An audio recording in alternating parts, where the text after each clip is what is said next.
All right, everybody, what's going on? And welcome to today's edition of SWAC Talk. This is a show we cover the SWAC inside and out. I'm your tour guide around the SWAC. See what's coming at you. And you know what it is today. We're going to talk some more SWAC basketball, postseason basketball. We got the CIT tournament and the CBI tournament taking place. Texas Southern takes on Tarleton State tonight in the CIT tournament. Austin P and Alabama A&M also face off in that tournament, and Bethune-Cookman plays Arkansas State in the CBI tournament. So we're going to talk about these three games and just kind of give my thoughts on these games. Really kind of by the cuff because these games came out the last couple of days. I hadn't really had a chance to really dive in like I did with Montana State. So we're going to kind of feel our way through these and go from there. So with that being said, I have my SWAC tournament recap and NCAA tournament preview on bustingbrackets.com. Also coming sometime later this week are my first ever SWAC Hooper Awards. If you already been on my Twitter account, which is SWAC Talk 76, then you see I've already released those guys, the names and everything. I'm gonna do a show on that probably tomorrow, and I'm gonna have an article come out later this week on it where I go more in depth on each guy and why I picked them for each award.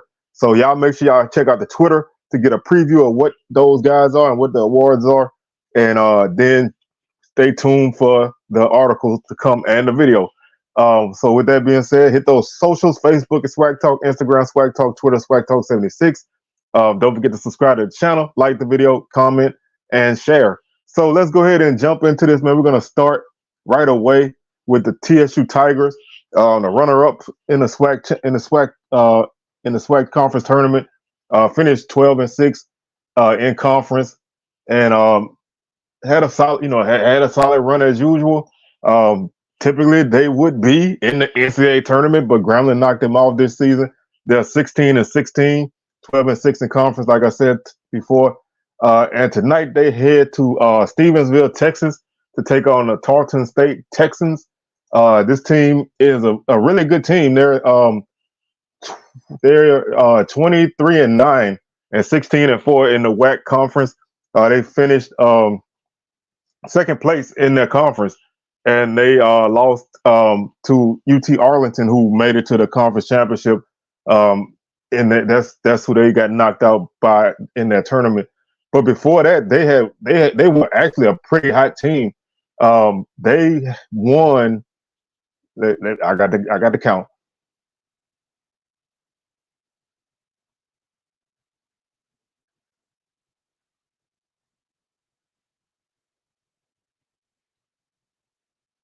They won 10 of their last 11 games to close out the season, including victories over both teams who played in the conference championship. Who played in the conference championship? UT Arlington and Grand Canyon State, Grand Canyon University, who won the championship. So they are a very good team. Most years they may have been an NIT team, but with the NIT being what it is right now, mid-major teams aren't getting that kind of love. So they are a team who's coming into the CIT, and like I said, they're very hot. They won 10 out of the last 12 games, and they are a really solid basketball team. I mean, obviously, if you go 23-9, you're a very good team. They have some pretty, they have some victories. They beat FIU. They beat Austin P, who Alabama A&M plays tomorrow. And they lost to Tennessee by 19, which is not that bad because, I mean, Tennessee's one of the top teams I think they're a 2 seed in the tournament. So that's not a bad loss on the road in Knoxville. So they're a pretty solid basketball team. Let's look at what they do as a team. They're 6th in the league in scoring offense. They average 73 points per game, 73.5. Defensively, they're 5th in the league in defense at 68.7 points per game. This is in an 11-team conference. Scoring margin, they are 3rd in scoring margin at 4.8 points per game on the positive side. So they outscore their opponents by +4. Rebounding margin, they're 7th at -1.09. That is 7th place. Field goal percentage, they're second. They shoot 45% from the field. Three point percentage, they shoot 32%. So they're not a great 3-point shooting team. That's eighth place in the conference. They're not necessarily a team that's gonna knock down a lot of threes. They made 180 on the season, um, on 553 attempts, which those 553 attempts are the are the third fewest in the conference. So they don't even take a whole lot of threes. Um, they shoot 75% from the free throw line, and that leads the conference. They're third in assists at 13.3 assists per game. They do have some problems. They have the fewest turnovers per game in the conference at 11.4 turnover margin. They lead that at plus 2.9. Assist to turnover margin, they're second at 1.17. So they're really careful with the ball and they distribute the ball well. They're fifth in block shots with 115. That's 3.5 blocks per game. Steals, they're second at 8.8.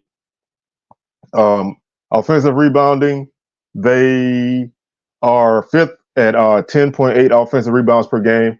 Defensive rebounding, they're last at 22.8 rebounds per game.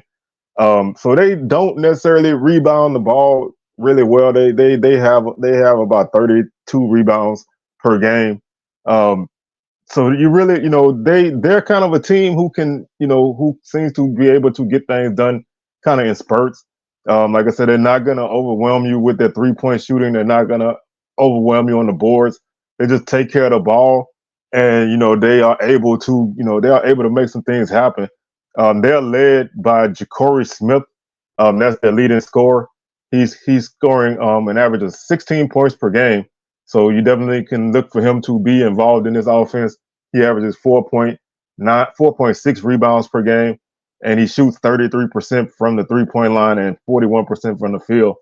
The leading 3-point shooter right now is Devon Barnes. He shoots 40%, 52 of 130. Also, Ja'Cory Smith, he shoots 33%, 62 of 186. Other than that, the only other guys who shot more than 53s on the season are Emmanuel Innocenti. He's 22 of 69 for 31%, and Lou Williams is 30 of 104 for 28%. So like I said, they're not a team that's gonna just shoot lights out. They don't really shoot that great from outside, but they can knock down some shots. They seem to be a team who scores better, inside the 3-point line. Traviar Jackson shoots 58% from the field. Keandre Gaddy shoots 56%. Izzy Miles shoots 48%. Lou Williams is 44. Devon Barnes is at 43. Boo Boo Benjamin is at 41%. And Smith is at 41%. Also, Innocenti is at 41%. When you look at their minutes, they play a few guys. Like I said, they routinely play about 8 or 9 guys. All of their starters run at least 27 minutes per game, and they've played pretty much the same starting unit the whole season. They only have 2 guys that have started games other than their 5 starters. So they are another team who hasn't really lost guys to long-term injuries, if any. Like I said, they only have 3. Let's see. 2 out of their 5 starters have started all 32 games. Another 2 have started 31 of the other 32, and the other one has started 30 out of 32. So they are a unit that plays together. They know each other well, and they kind of work together well. And like I said, free throw shooting. Barnes shoots 85%. Smith shoots 83%. They do get to the line a good bit. So that's where they kind of make their hay. Innocenti, he also shoots 80%. So they have 3 guys that shoot 80% or better. And Barnes and Smith have over 100 free throw attempts. So they get to the line quite often, and they knock down those shots as well. When you look at their scoring, Smith averages 16 points. Barnes is at 13. Williams is at 12.9. Gaddy is at 12. So there's 4 guys in double figures. Innocenti is at 6.9 on the boards. Gaddy averages 6.8. Innocenti is 6.4. Smith 4.6. Williams 4.5. And 2.4 for Jackson. So the guys who play a lot, they are pretty solid on the boards. Like I said, they're not a great team on the boards as a whole. They average 32.8 rebounds per game. They give up 34.4. Innocenti leads the team with 91 assists. Barnes is at 71. Smith is at 63. When you look at steals, Innocenti is at 58. Smith is at 54. Williams at 43. Barnes is at 41. So everything they do is kind of spread around. Gaddy leads the team with 50 blocks on the season. So when you look at their numbers, they kind of spread everything around as a team more than one guy does it all. Just to kind of look at this team in terms of size. Traviar Jackson is a 6'6", 210, 210-pound forward. He's a junior. Let's see. Lou Williams is a 6'5" guard, weighs 197 pounds. He's a senior. He's from Alabama. Gaddy is a 6'6", 215-pound forward from Dallas, Texas. Ja'Cory Smith is the main guy. He's a 6'6", 212 forward. He's a senior as well. He came from East Mississippi Community College from Utica, Mississippi. So he's a guy who seems to be a kind of a banger type of guy. Really good size. Let's see. Innocenti is a 6'5" freshman, 198 pounds. He's from Italy. Let's see. Also, Benjamin is a 6'7", 205-pound freshman. He's from Canada. And Barnes is a 6 foot, 171-pound guard. He's a sophomore. He's from Georgia. And those are pretty much the guys who play a lot. So they don't have, they don't really have a lot of size coming off of their bench either. The tallest guy on their roster is 6'9". So they're not going to really overwhelm me with size. Just looking at this team and looking at them compared to other teams that I've looked at, they are not they're not like a huge team. They don't shoot extremely well. They're an average shooting team from outside. So they have guys that can get hot. And if they were to heat up, they will hurt you like any team. But I really feel like they just have won. They found ways to win games. And they even though they lost in their conference tournament, they're still a hot team, and that's a tough task against anybody to play a hot team, especially a team that is 11-3 at home. So they don't really lose at home much. Trying to see, their last home loss was let's see, just to kind of give you an idea of when the last time they even lost at home. The last home loss was. Actually, their last home loss was their last loss of the season. That was on March 7th. But before that, they hadn't lost a game at home. And you had to go back to January 25th. So they don't lose at home much. And like I said, they're extremely hot right now. So this is going to be a tough matchup for TSU.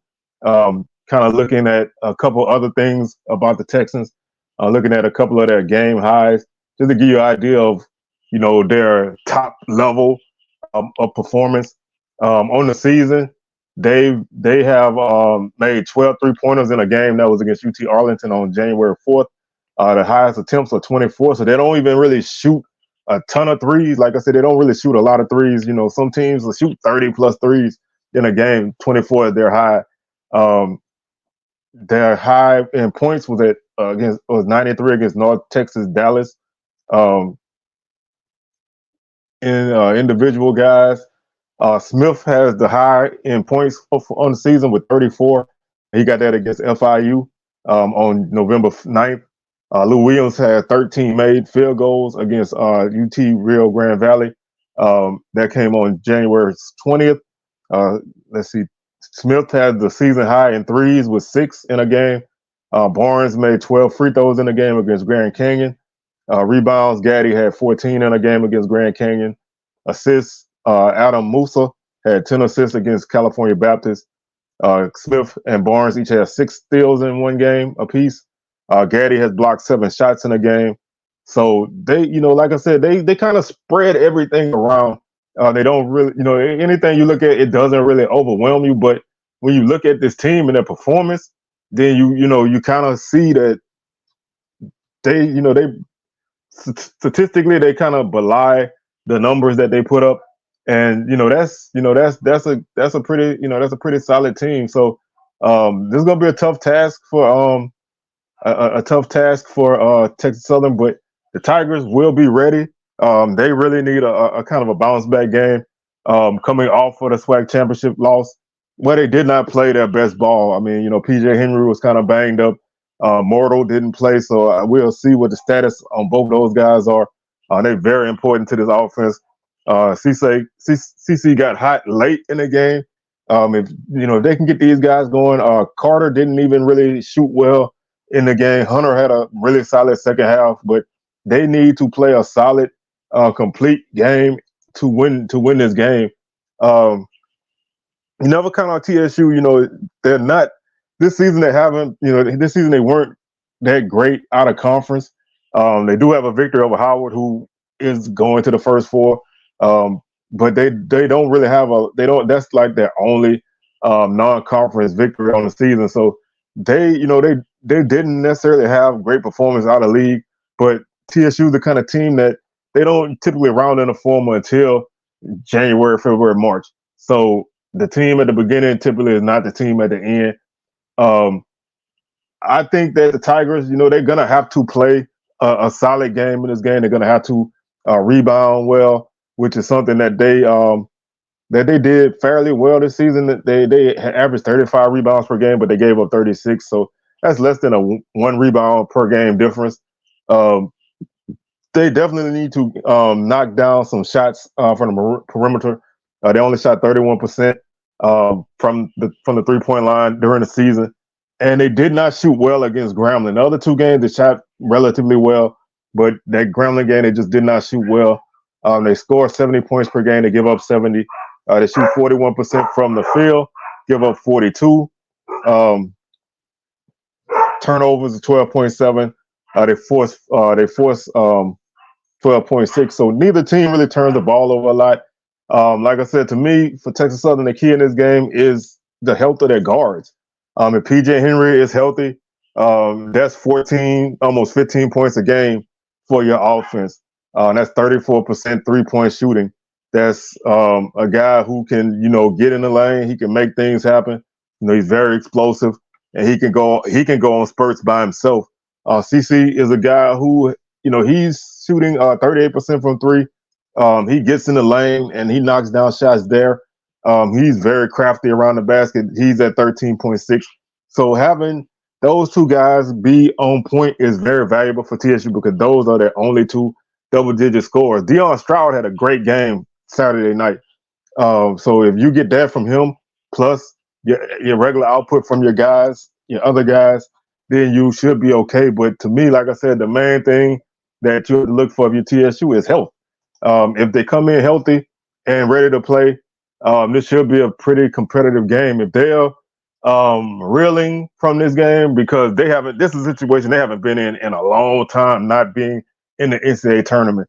If they can put Saturday's game behind them and get ready to play on the road, then I think they'll be okay. Other than that, there's not a lot of really stock to put into this game because don't really know a lot about this opponent. Just know that they've had a great record and they're on a pretty hot streak in tournaments that can carry you. So it's up to TSU to be able to make some things happen and find a way to get the win. I will be pulling for the Tigers tonight. You just you kind of you always pull for the home team, and the SWAC is the home team. So you pull for the Tigers and hope they get it done. So we're gonna move on to our next game of 3 games. This is our next CIT tournament game, and that's Alabama A&M. They take on Austin Peay. That game is Wednesday, March 20th in Clarksville, Tennessee. That's a 7 p.m. tip-off. We'll start off with the Governors. Bulldogs, like I said, Bulldogs, they had a really productive tournament. They're a team who are not gonna overwhelm you in any way, but they find ways to win. They find ways to stay in games, and that's going to be very important in a game like this against a team like Austin Peay, who is looking to continue to make some things happen. As my dogs go crazy, I think they rocking with the Bulldogs in this one. Austin Peay is a 19-15 team. They finished 10-6 in the A-Sun. They got knocked out by Stetson in the conference championship. Lost the game 94-91. Before that, they were on a 4-game winning streak, and then they had two separate decent sized winning streaks toward the end of the season. They had a 5-game streak and a 4-game streak. So they're another team who's kind of hot. They closed out pretty hot, and now they're coming into this game looking to continue it at home, which to me is always an advantage in these kind of games. You don't have to travel. You're home. You already kind of got your mentals back right to play in another game, and you're typically never going to want to go out sad at home. So I think these are tough tests for our opponents. This team is 14-2 at home, and so like I said, they don't lose much at home at all. They lost to Tarleton State in a tournament in November. That game, they lost that game by 7. They don't really have any major wins in non-conference. They did lose to Western Kentucky by 1, who is a tournament team. But other than that, they don't really have a lot of quality conference out of conference victories. So you're kind of expecting this to be more of an even matchup than the previous game. But A&M offensively is a team that just doesn't really they're not really gonna scare you a lot. But looking at Austin Peay and what their team is, all right, let's take a look at statistically where the Governors rank in the A-Sun. On the 8th in scoring offense, they average 74.9 points per game. Defensively, they are 4th. They give up 72.9 points per game. They have a scoring margin of +2 points per game. That's 6th in the league. When you look at field goals, they are 5th in the league. They shoot 45% from the field.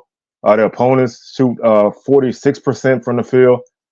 3-point shooting, they're 3rd at 36%. 3-point defense, the opponents shoot 32%, which is 1st in the league. They make 8 threes per game, which is 7th. They play in a league that shoots a lot of threes.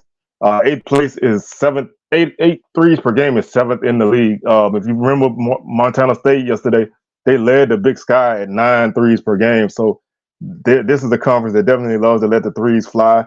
They are 9th in field goal percentage, free throw percentage at 70.3. The opponents shoot 70.7 free throws per game percentage. Rebounding, the Governors, they are 9th in rebounding. They're at 34.1 rebounds per game. The opponents average 35.1, so they get out rebounded by 1 per game. Not bad. They lead the league in fewest turnovers, 11.3 per game. They've let's see. They turn the ball over 8.7 times per game, so that's even fewer. They force 11.3 turnovers per game, so they are very, very good at protecting the ball. They're not really great at forcing turnovers, but they definitely protect the ball a lot. They 10th in block shots. They block 2.7 shots per game. They are 11th in assists at 11.1 assists per game. And steals, they are 3rd at 7 steals per game. So they Um, they're a team who pretty solid defensively, but I think the key to this team is that they take care of the basketball. They don't really turn it over a lot. They're not that great at moving the ball around, but they're not gonna cough it up. And that helps you in games like this against an opponent that you don't really know a lot about. The leading scorer on the season is DeMarcus Sharp. He averages 17 points per game. He also shoots 45% from the field and 73% from the line. He averages 6 rebounds per game, 6.6, which also leads the team. And he has 25 blocks to lead the team and 54 steals. And he also leads the team with 120 assists. So this guy is the main guy for that team. He puts up these numbers, and they go as he goes. So you definitely want to keep an eye out on him. And he's a 6'3" guard, so he's another guard that is really good around the basket, that's really aggressive, getting on the boards, and as a solid defender. He, like I said, he's the guy that makes the car go for this team. Um, not really gonna score a ton of points.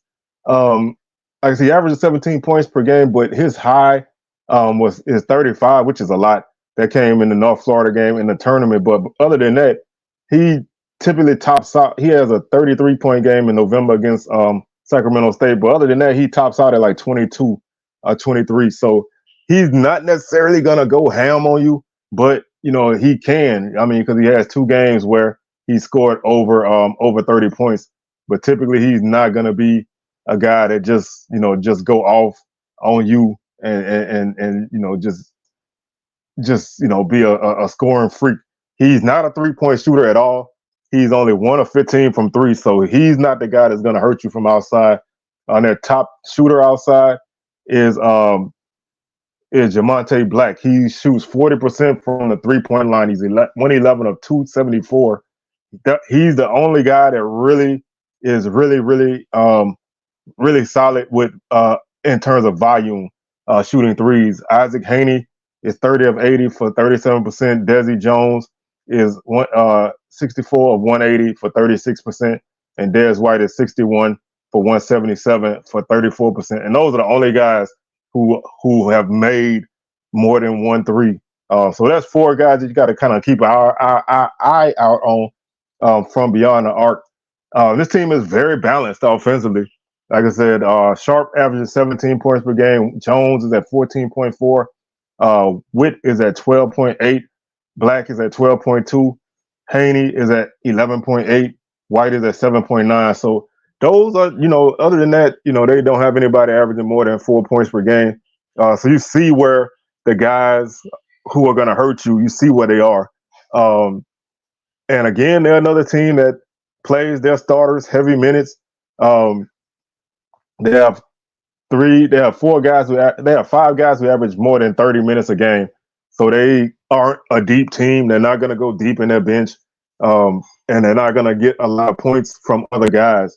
So you kind of know, this is one of the teams that you kind of know what you're getting, but are you going to be able to stop it? That's the key, especially for a team like Alabama A&M, who hasn't been the most consistent team all season. Just to kind of look at the height and weight of these guys. Like I said, DeMarcus Sharp's a 6'3", 170-pound guard. He's a grad student. He transferred from Northwestern State. Cy Witt is also a graduate student. He came from Lincoln University of Missouri. He's a 6'8" forward. They don't have a wait listed for him. Dez White is a 6'2", 176-pound freshman. So he's a young guy. Haney is a 6'2", 192-pound guard. He's from Missouri as well. He also came from Northwestern State. Jamonte Black is a 6'4", 192-pound graduate student. He's a guard. Half of their team came from Northwestern State, so they really love that. They really love that place. I'm assuming they got coaches from there. Otherwise, that would be very, very odd for that not to be the case. But Desi Jones is a 5'10", 165-pound guard, grad student. And that's pretty much one name that sticks out to me I don't know how much he plays. I need to go back and look. But one guy that I definitely gonna keep out on is a guy I like to watch, and that's Hansel Emmanuel. I don't know if you guys know who he is. If you do, then you know. If you don't, he's a one-armed basketball player. Kid is nice. He came from Northwestern State as well, but he doesn't get a lot of minutes. He plays about 15 minutes a game, and he's averaging 1.9 points per game. He's got 3 starts on the season, so keep an eye out on Hansel Emmanuel. That guy was a viral sensation a couple years ago. Went to Northwestern State. He's a hooper. He has one arm, but he's a freaking hooper. So definitely keep an eye out on him. He's only a sophomore. He's 6'6", 167. I hope he gets some action in this game, man, because I haven't seen him all year since he's been at Austin Peay. He transferred from Northwestern State. And that's pretty much what the Governors are. They are a team that don't, like I said, they don't go deep in their bench. They don't get a lot of production from a lot of guys. They just, are a team that kind of finds ways to win. Alabama A&M is in a certain way that's similar. They don't have that guy that's gonna bust out for 25 or 30 points. Dalen Smith was the closest thing they had to that, but he's out with injury. Right now, the leading scorer is Omari Peak, and he averages like 9.9 points per game. So that takes a big chunk out of your offense when you lose 14 points a game. Cameron Tucker's another guy, averages 8.7 points per game. Jalen Randall comes off the bench. He scores about 7 points per game. Chad Moody, SWAC Freshman of the Year, he's averaging 6.8 points per game. Didn't necessarily have a really solid tournament. Had a pretty solid game against Texas Southern, but not necessarily against Alcorn. Lorenzo Downey made the all SWAC tournament team. He had a huge tournament. He's averaging 6.5 points per game. EJ Williams is a big body inside. He's not necessarily gonna wow you offensively, but his job is to get in the way of everything. He averages 5.5 points per game, 2.8 boards per game. But like I said, when he's on the court, that team takes a different dimension. They're gonna be more physical because he's gonna anchor the middle of the defense. He's gonna lock down in the post, and he's tough to move. So if you can feed him, that can help you in a game like this. But this, like I said, this is a team that just does not really scare you offensively. Dylan McLean, he had a huge tournament. He had a big game against Alcorn, knocked down a couple of big threes. Caleb Blackwell is a backup point guard that can give you solid minutes. If you had to rest Tucker, they're just not. It's hard to say, about this team because they don't really do a lot great, so they just kind of find themselves in games, and then they kind of find themselves, in a victory, or they just kind of make a game out of things. They don't play pretty ball, so you're not gonna really be wowed by their offensive acumen. They average 69 points per game. They give up 75. They shoot 41% from the field. The opponents shoot 42. Their biggest weakness is 3-point shooting. They only shoot 28% from 3, and they only make 4 threes per game. So they don't take a lot of threes, and they obviously don't make a lot of threes. They have to have a performance like they did in the second half of the Alcorn game, where they knocked down like 6 threes in that half. That's abnormal for them. So it's gonna, I'm not saying that you need to turn into the Golden State Warriors shooting from 3, but you have to knock down shots in this game. They average 35 rebounds per game. They give up 36. They turn the ball over a lot. That, to me, if there's one thing that I would point to that's going to be their weakness in this game, is they turn the ball over 16 times per game. So they are not, they're not really going to take care of the ball, and that's been their downfall in a lot of games, and that's why they lose some games that they shouldn't. And then they can kind of make games ugly, so opponents will turn the ball over, and that's why sometimes they win games that they shouldn't. But playing out of conference, it is a different beast. They're kind of one of those teams who doesn't really have a lot going for them in the non-conference. Um, they don't they don't have a they don't have a do they only have one they only have one D1 non-conference victory, and that was against Tennessee State, that they won by 2 points in overtime. So they haven't really played well out of conference, and that's going to be a factor in a game like this. They have to find a way to score. They have to take care of the basketball, and they have to, they're going to have to knock down some shots from outside. I mean, like I said, they're not playing against a let it fly type of team, but they still have to be able to make some shots. You're not going to win this game playing ugly, making 4 threes a game and turning the ball over a lot. So Tucker is going to have to be solid with the basketball. He's going to have to finish his drives. Peak is going to have to be on point with his mid-range jumper and his drive to the basket. Moody has to be solid inside. Williams is going to have to be a force inside. And Downey going to have to be in and out. He's going to have to make some big shots. And everybody else is going to have to fill in. Because they're playing against a team who can score in terms of multiple guys can hit for double digits at any time. So they really have to be more aware of that. But let's go to our final game, and that is Bethune-Cookman getting basically a home game in their hometown in the CBI against Arkansas State, the Red Wolves. From out of the Sun Belt. So we'll start off with Arkansas State. We'll talk about them a bit. They finished the season at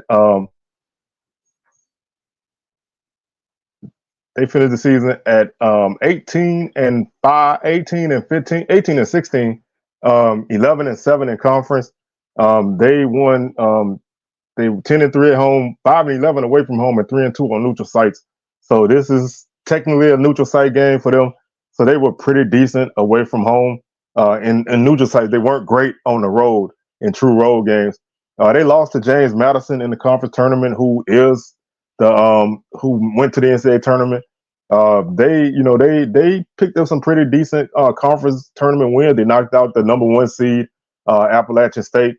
So they are more than capable of defeating solid teams.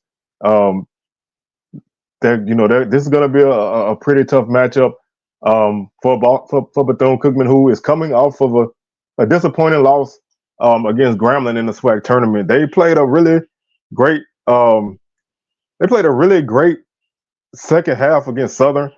First half was more of a competitive back and forth game, but they found a way to kind of pull away in that game. But looking at Arkansas State, they average 78 points per game, 78.7. They give up 77.1, which gives them a margin of plus 1.6 scoring margin. And Bethune-Cookman is a team that likes to get up and down the floor. So this could be a really high scoring game. Both teams like to score in the high 70s. So I could see this game being one of those up and down type of games. Arkansas State is 3rd in the league in scoring, and they're 12th in the league in scoring defense out of 14 teams. When it comes to field goal shooting, the Red Wolves are 7th at 44%. The opponents shoot 45%, which is last in the league. 3-point shooting, they are 4th in the league. They shoot 34%. Their opponents shoot 35%, which is 12th. So they're 4th and 12th in 3-point shooting. They lead the league with 9.4 threes made per game. So they've made 321 threes, which is actually the most in the league. They've taken 921 threes, which is also the most in the league. So they shoot a gang of threes, almost 1,000 threes attempted on the season. So they are definitely going to let it fly. You really have to be aware of where these guys are on the perimeter. They're going to let it fly. They shoot 70% from the free throw line. The opponents shoot 78%. So 78%. So the opponents get to the line and they make them pretty well. So that can help you a bit. They are 6th in the league in rebounding at 36.2 rebounds, 38.2 rebounds per game. The opponents average 35.4 rebounds per game, which is fifth in the league. They give them a margin of 2.8 rebounds per game difference. That's fifth in the league. I hate these big conferences, man. It's hard to kind of get to the numbers when you come up on them. In terms of turnovers, they average 11.4 turnovers per game, which is ninth in the league. So they're pretty careful with the ball. When it comes to forcing turnovers, they force an average of 9.9. So they don't turn you over much. So that can help. They're not going to turn you over a lot. When it comes to block shots, they're third in the league. They block almost 4.5 shots per game. So they are very, very solid blocking shots. That's 150 shots blocked per game. Assists, they're fourth in the league at 14.4. So they share the ball well. They're last in steals. So they only average 5.5 steals per game. So they're not really gonna get their hands on the ball a lot. But this is a team that they're gonna put points on the board. Just looking at some of their numbers against UAB, they scored 87 points. They put 75 on Louisville in a victory. They put 90 on Georgia State, but they gave up 91. They put 109 on Georgia Southern, 90 against Old Dominion, 85 against Texas State, 77 against ULL, 79 against Texas State, 75 against ULL, but then they gave up 81. They were 85 against ULM, but they scored 82. Scored 95 against ULM a couple days later. 100 against Ohio, 82 against Troy, 95 against South Alabama, 89 against ULL in the tournament in a blowout victory. So they're gonna score points, but they do give up points. So if you can get these guys in an up and down game, you might have a chance. But like I said, they are gonna let the threes fly. They're not scared to shoot threes. They're not really concerned about it, and they're gonna shoot them. They make a decent percentage, but they don't lead the league in that. So they're more just gonna shoot in volume. They're not gonna be really careful with how they shoot. They're just gonna let it go, and if it falls, it falls. If it don't, it don't. They're gonna keep shooting it. They're led by Taron Todd. He averages 12.5 points per game. Caleb Fields averages 12.1. Freddie Hicks averages 11.3. DeAndre Dominguez is at 10.6. And Darian Ford is at 10.5. And Isaiah Nelson is at 9.1. So that's a very balanced offense. You have 5 guys in double figures and one almost in double figures. So you see where all of their offense comes from. When you look at 3-point shooting, Avery Phelps, he's 62 of 161. He shoots 38%. Darian Ford is 59 of 155. He shoots 38%. Julian Lau is 31 of 86 for 36%. Dominguez, 58 of 172 for 33%. Todd, 43 of 132 for 32%. Fields is also at 32%. So they, like I said, you go all the way down their roster, all the way down their stat sheet, and most guys are in that 30 to 32 to 35% range. They have a couple guys at 50 and 40, but they don't have a lot of attempts. And I typically don't look at that when I look at percentage. When it looks at the field, Nelson shoots 62%, and McDavid is at 57%, but he only has 7 attempts. Hicks is at 43%. The leading rebounder on the season is Nelson at 7.3 rebounds per game. Dominguez is at 6.1. Hicks at 5.2. Ford 4.4. Todd 3.4. The leading assist man is Fields. He has 183 assists. He's very good distributing the ball. Steals, Todd leads that at 35. And when you look at block shots, they have Nelson. He's at 66 blocks on the season. Let's take a look at this team height and weight and see where they stack up.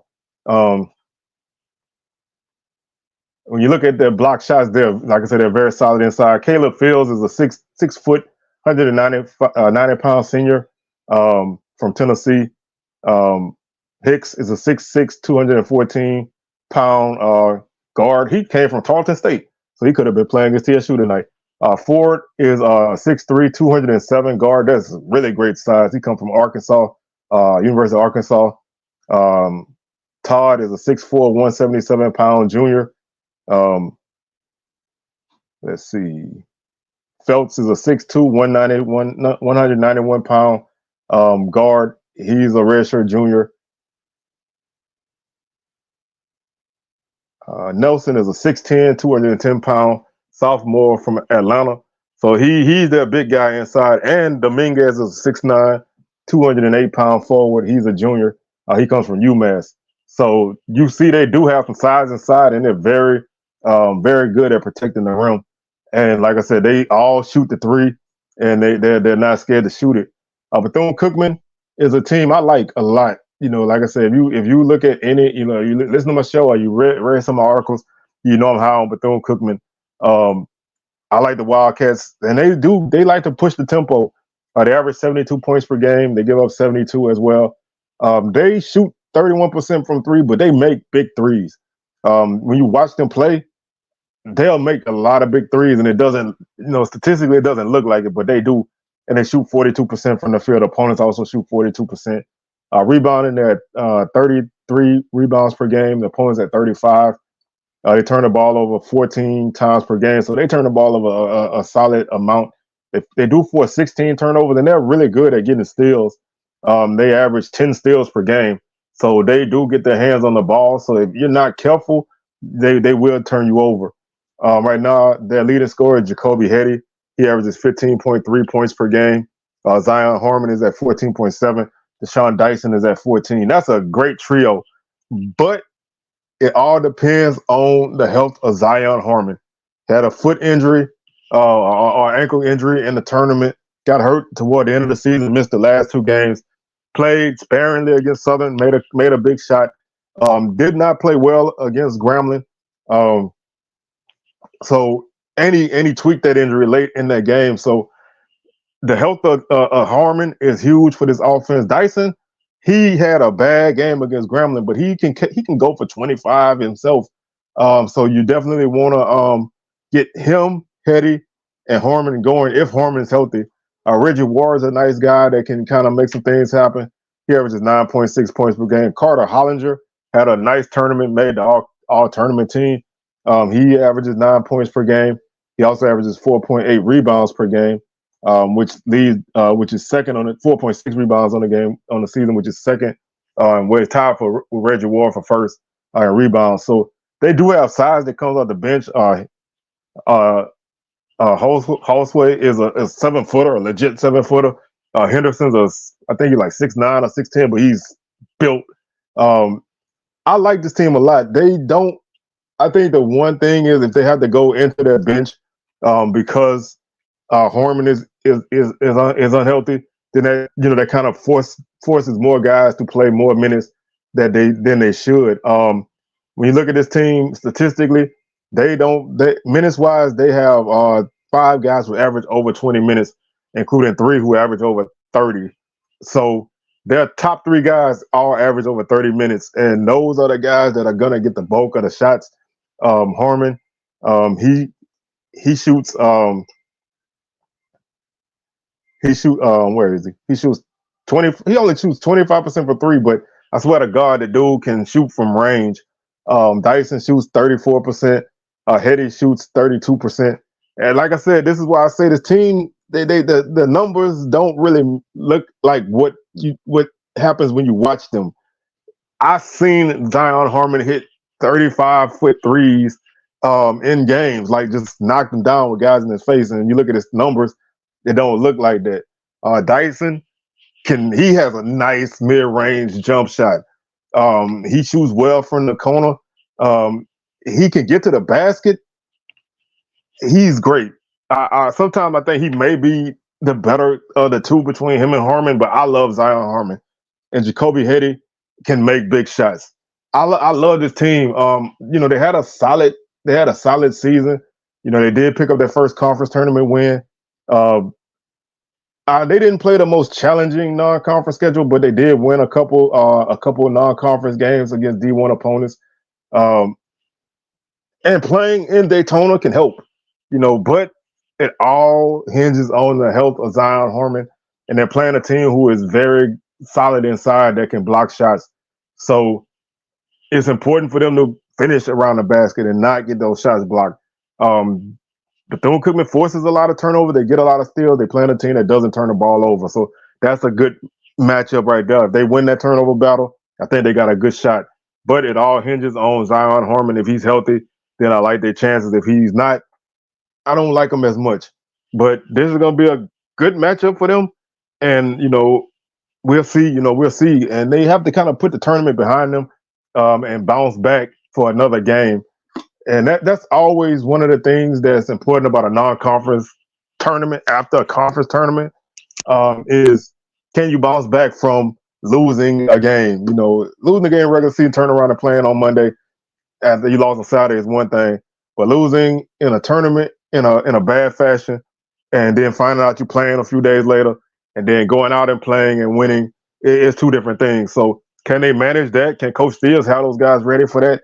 Then that'll be an important part. But I'm interested to see what the Wildcats do, and I'm giving them the best of luck in this one, and I hope they can pull it out. So with that being said, man, I'm your tour guide around the SWAC. C. Well signing out, and I'm gonna catch y'all on the rebound. Peace.